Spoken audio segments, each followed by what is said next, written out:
Está con nosotros el jefe del servicio de cirugía del Hospital Quirón Málaga, César Ramírez. ¿Qué tal? Buenas tardes. Hola, ¿qué tal? Buenas tardes, José Luis. Muchos saludos a todos los oyentes de Cadena Ser Exarquía de nuevo, que es un gusto encontrarlo de nuevo, aunque sea para hablar de esto, claro. En vuestro servicio, una de las intervenciones que tenéis que abordar con demasiada frecuencia es el cáncer de colon, una enfermedad que puede venir ocasionada por distintas causas, los malos hábitos, también la genética, pero que se mantiene ahí en un número muy importante cada año, ¿no? Efectivamente, es el cáncer del aparato digestivo que los cirujanos más frecuentemente operamos. De hecho, es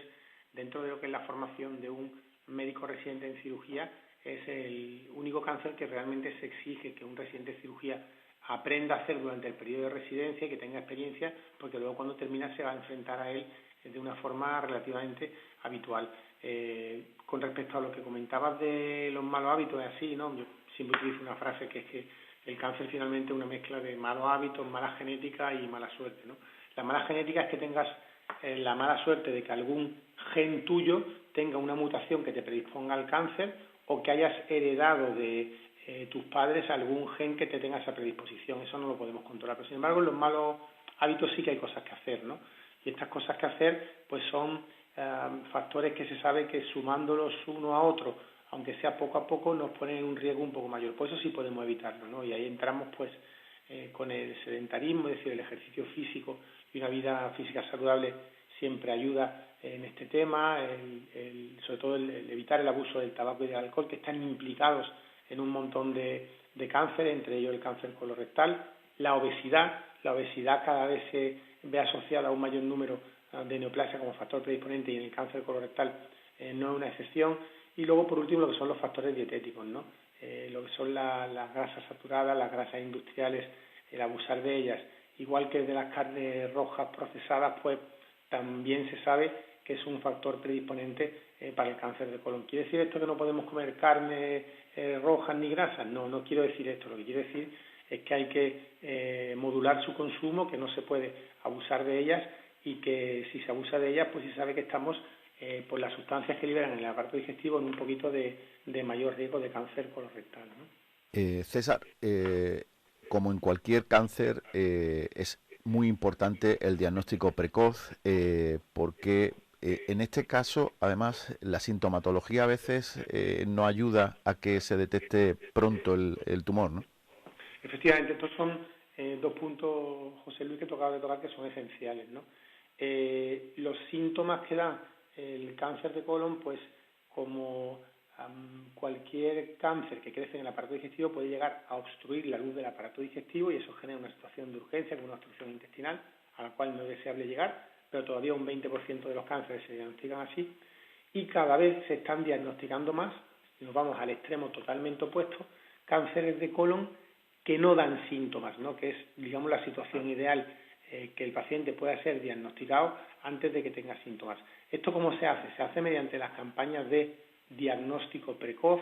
screening o cribado, que son palabras que podemos oír por cualquier lado y que vienen a decir todas lo mismo. Se trata de coger a una población que está sana y que se sabe que es una población diana con más riesgo de cáncer colorectal y a partir de ahí estudiarlas y hacerle pruebas para ver que el cáncer puede aparecer cuando no da síntomas. ¿Esto cómo se hace? Por ejemplo, para que la gente lo entienda, en el cáncer de mama se hace con la ecografía y mamografías periódicas a las que se someten a las mujeres a partir de los 35 o 40 años, con lo cual se diagnostica el cáncer de mama como una lesión no palpable, no clínicamente accesible, pero sí visible radiológicamente, y eso ha disparado las posibilidades de curación del cáncer de mama. En el cáncer de próstata, pues se hace con el PSA, que es la medición del antígeno prostático específico en sangre, que es la manera que tenemos los hombres a partir de los 45 o 50 años de poder saber si estamos haciendo un cáncer de próstata antes de que nos dé síntomas, ¿no? Puesto en el cáncer colorectal se hace, y eso es muy importante, y este es un mensaje que yo quiero que quede, con lo que es el test de sangre oculta nefes, que desde hace varios años la Junta de Andalucía tiene una campaña muy bien organizada para que toda la población de entre 50 y 70 años, que es la población diana, porque el cáncer colorectal es a esta edad donde más se presenta, pueda ir a su centro de salud a pedir que le den los frasquitos para la recogida que hacen ellos mismos en su casa de la caca y remitirla de nuevo para que se estudie si hay sangre oculta, sangre no visible, que eso nos puede estar diciendo que hay un pólipo o un tumor creciendo en el aparato digestivo que todavía no ha dado síntomas, y es la manera de detectarlo, ¿no? Y esto es una medida eficacísima que es la que permite, junto con el desarrollo de las colonoscopias, que cada vez se hacen más y que es la prueba ideal si se pudiera hacer en todo el mundo, pero no es asumible desde el punto de vista de coste por ningún sistema de salud. Todo esto ha hecho que cada vez, como te comento, se diagnostiquen más cánceres de colon en etapa precoz, es decir, entre 1 de cada 3 o 1 de cada 4, entre un 25 y un 30% de los cánceres de colon se diagnostican hoy en día antes de que hayan dado síntomas, y esto es lo que ha aumentado la supervivencia del cáncer colorectal en los últimos años. Si nos atenemos a los pacientes que pueden tener síntomas, es decir, ¿qué síntomas de alerta me tengo yo que percatar para poder decir, oye, puedo tener un cáncer de colon? Bueno, pues en ese escenario, que está intermedio entre el paciente que no tiene síntomas y el paciente que puede tener síntomas de urgencia, está en el sangrado en relación con las deposiciones, es decir, si vemos sangre en la caca tenemos que acudir a nuestro médico de cabecera, y los cambios del ritmo intestinal, es decir, si todos sabemos que vamos al baño con una regularidad X y vemos que esa regularidad para más o para menos se altera de forma mantenida en el tiempo, ojo también, consultemos con nuestro médico de cabecera que ponga en marcha los mecanismos para que se nos pueda hacer una colonoscopia lo antes posible. Decíamos que ese diagnóstico precoz es la clave para que la curación sea posible. ¿Se puede, hasta qué punto se está consiguiendo ese éxito en el tratamiento? Pues mira, esto está bastante bien estudiado en cifras. Hasta hace 15, 20 años, las posibilidades de un paciente de curarse de un cáncer de colon, fuese la etapa en la que se diagnosticase de forma global, estaban en el 50%. Hoy ya están en el 60%, considerando todos los pacientes con cáncer de colon. Ahí incluimos los que se diagnostican en etapas en las que no ha habido síntomas, con los que consultan en urgencia, o aquellos que tienen enfermedad a distancia, las metástasis cuando se diagnostican, ¿no? Eso de forma global, este aumento de un 50 o 60% es una cosa realmente importante. Pero si vamos a dividirlo por etapas de diagnóstico, que ahí es donde yo con José Luis, que es mucho más llamativo, en los pacientes que los cánceres se diagnostican antes de que se dé síntomas, es decir, en etapas precoz, con campañas de screening, de ahí la importancia, repito, del test de sangre oculta en S, que es un mensaje que quiero remarcar hoy mucho. Las posibilidades de curar un cáncer de colon están cercanas al 90%. ¿Por qué? Porque vamos a operar el cáncer cuando todavía no ha salido de la luz del aparato digestivo, de la luz del colon, no se ha extendido ni siquiera a los ganglios de alrededor o ni siquiera a los órganos de distancia, cuando no hay metástasis. Y esto dispara las posibilidades de curación, como te digo, a casi un 90%. De ahí la importancia de tener en la cabeza las medidas de diagnóstico precoz para el cáncer colorectal. Es un tipo de cáncer en el que la solución pasa por la cirugía. Bien, antiguamente, hasta hace 20, 25 años sí, pero hoy en día, gracias, insisto, a las campañas de diagnóstico precoz, ya hay casi un 20% de pacientes en los cuales el cáncer no se ha desarrollado, sino que lo que se ve es un pólipo que está malignizando, y esos pólipos, pues hasta incluso que tengan 3, 4 centímetros, si el endoscopista, es decir, la persona que hace la colonoscopia, tiene experiencia y sabe apreciar que no está muy avanzado dentro de lo que es la penetración en la pared del colon, los puede incluso quitar por endoscopia. Este es otro mensaje también importante, José Luis, que gracias al diagnóstico precoz, pues hay casi un 20% de pacientes con cáncer de colon que hoy en día no tienen que pasar por el quirófano en sí, por cirugía, ¿vale? Sino que los puede el endoscopista eliminar el tumor, el pólipo en fase inicial, con muchas posibilidades de éxito.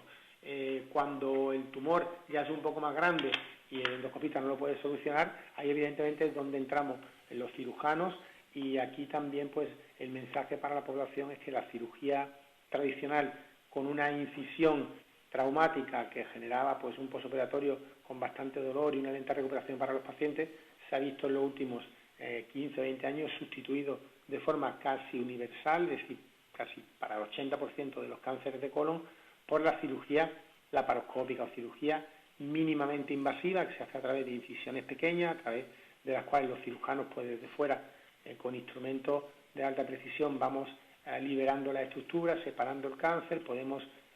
seccionar el segmento de colon enfermo con calidad oncológica, que esto es muy importante, que se haga con calidad oncológica, y hacer cirugías que permiten recuperaciones rápidas a los pacientes con menos dolor, y en eso sí que hemos tenido un gran avance, que yo creo que ha sido una de las revoluciones en la cirugía en los últimos 20 años también. César, todavía seguimos arrastrando las consecuencias de la pandemia también en el diagnóstico del cáncer de colon, ¿no? Efectivamente, porque en los 2 últimos años, y son cifras de sociedades científicas que al mismo tiempo nos permitan hacer hincapié en el valor que tiene el diagnóstico precoz. Si 1 de cada 3, como he comentado antes, o 1 de cada 4 cánceres de colon se diagnosticaban mediante las campañas de diagnóstico precoz, es decir, antes de que hubieran dado síntomas, como he dicho antes, durante la pandemia esos valores se han visto reducidos al 5%, es decir, casi 6 veces menos, ¿no? ¿Y eso por qué? Pues porque se han hecho muchísimas menos colonoscopias. Los recursos del sistema de salud durante la pandemia, aunque se hayan aumentado, se han tenido que dedicar pues muy exclusivamente a salvar la vida de todos los pacientes con COVID que se ha podido, y en ese sentido pues muchas enfermedades, y en este sentido los tumores, no solo de colon, sino de todo el aparato digestivo, se han visto claramente afectados y perjudicados, pues se han podido hacer menos colonoscopias, ¿no? Y eso, igual que te digo, que ha disminuido pues casi 6 veces, es decir, del 30-33 al 5 o 6% el número de cánceres diagnosticados en etapa precoz, ha multiplicado por 3 o por 4 el número de pacientes con cáncer de colon que se diagnostican de urgencia, es decir, yendo a los servicios de urgencia por cuadros de obstrucción intestinal en los cuales el cáncer ha crecido tanto que tapa la luz del aparato digestivo.